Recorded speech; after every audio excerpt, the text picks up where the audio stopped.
11, entre un 75 i un 80% de seguiment de la gent que hi podia fer vaga.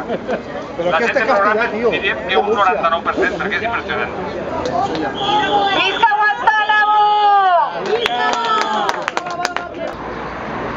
La lista de despedidos del ERE no puede ser superior a los servicios mínimos. Eso es verdad. Amenaçats com estem per un ERO que vol tirar al carrer a més de 1.000 persones. Això anem a parar-ho i esta vaga està eixint bé perquè és fonamental per parar-ho i els treballadors ho han entès. Així és que continuar-la i molt d'ànim, companys, i gràcies als companys que han vingut a donar-nos suport. Gràcies.